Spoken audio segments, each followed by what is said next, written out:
Welcome to the Brass and Woodwind Shop. This video is going to be about how to align rotor valves. I've removed the levers, but you can do it with the levers on, and you can also do it with the strings attached. It's easier if they're off, but you can do it with them on. It is best to leave the trigger on the instrument though. This instrument has corks for the bumpers, but there are other things you can use. You can also use rubber bumpers, and those work well too. They also use long strings of those, and you can cut them to length. They sell this in different diameters, and the larger one is usually for tuba. Also, they sell strings of stuff that looks like that, and that is made to fit in the cork plate.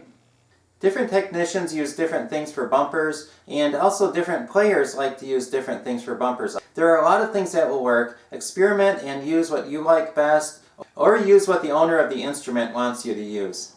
In my experience, I found that cork is the easiest to work with. The only problem with cork is it compresses over time, and it does not last as long as the rubber. There are many different types of rubber or neoprene, and some work better than the others, and also some is easier to cut than others, and also some make more noise than others. In this video, I will show you how to use cork and neoprene. The first thing to do is take the rotor caps off of the instrument. On the bearing plate there are some little marks, and there's a mark here which should line up to the mark on the casing, and if they do, then these marks should line up to the valve. The technical name for these marks are witness marks, and if these witness marks line up when you turn the valve, then it is aligned. So turn the valve, and that is aligned, so that one is good.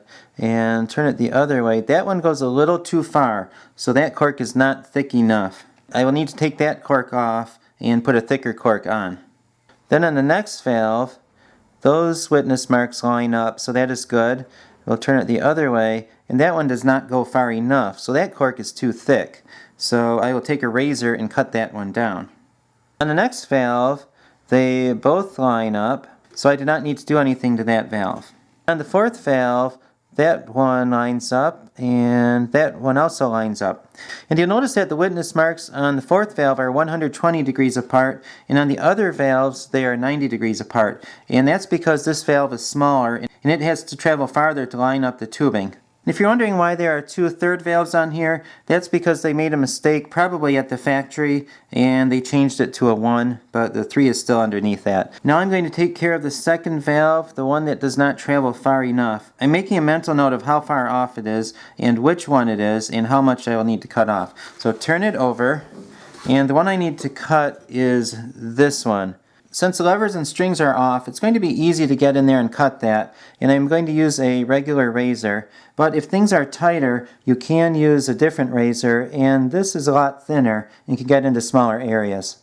I'm going to cut the cork just a little bit, and I'm going to try to cut it evenly the whole way down. Then turn it over and check. And that is good. So that rotor is aligned. The other rotor travels too far, so I'm going to need to replace that one. There are different diameters of cork, and usually the large one is used on tubas. The problem with using a small one is that it compresses so quickly that you'll probably be replacing these every couple weeks. So what you do is use the next size up. The diameter of the cork you use the most is 1/4 inch or 6.4 millimeters. Take a screwdriver and get the cork out. What you do next is cut off the amount you'll need, and use a sharp razor to do this. Dull razors do not cut cork well. This is about how much I will need to do the job. Take the cork and compress it. Then take the cork and set it next to the cork plate, right where you're going to put it in.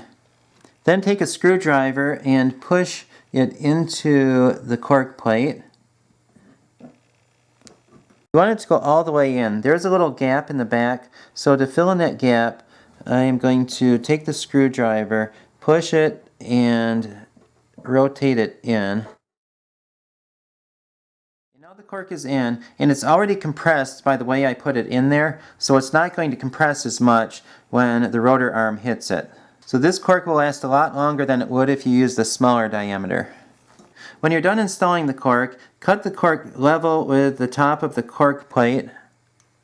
When you're done with that, turn the horn over and see if it is aligned. You'll notice that it does not go quite far enough, but that's okay because it will compress with time. What I'm going to do is take the rotor arm, and push the rotor arm against the cork, and that will help compress it a little bit more. And remember, that's what's going to happen when the player plays it and this goes back and forth all the time. It's going to bump into these corks every time and compress it just a little bit. I'm going to compress it now. As it compresses, it's going to work its way into alignment. If it was not in alignment, I would take the razor and cut off a little bit of cork so that it would be in alignment. If you're using the neoprene or the rubber bumpers, it's done almost the same way. Put it next to the cork plate where you're putting it in, and take the screwdriver and push it in, and you have to push and then rotate it in, and some of these are harder than others, so push it in like that. You want to make sure there's no gap between the bumper and the back of the cutout on the cork plate, and in this case there is, so I need to push that in farther. After you're done with that, you need to cut off the top level with the top of the cork plate.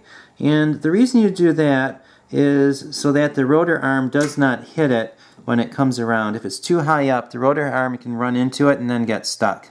Turn the horn over and see if it is aligned. And this is not aligned, it's not even close, so I need to cut quite a bit off of there.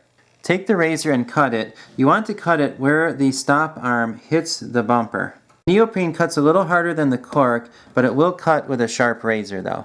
Now I'm going to turn the horn over and look again. And this time it is good. Sometimes on some French horns you can loosen up the screws on the cork plate and then rotate the cork plate a little bit and then tighten up the screws, and sometimes that works, but in this case it will not work. Another thing you can do, which sometimes makes the job easier, is to unscrew the screws on the cork plate, take the cork plate off, and then replace the corks while the cork plate is off. I hope this video has been helpful. Please subscribe for more band instrument repair videos, and also look in the description below for links to other rotor repair videos.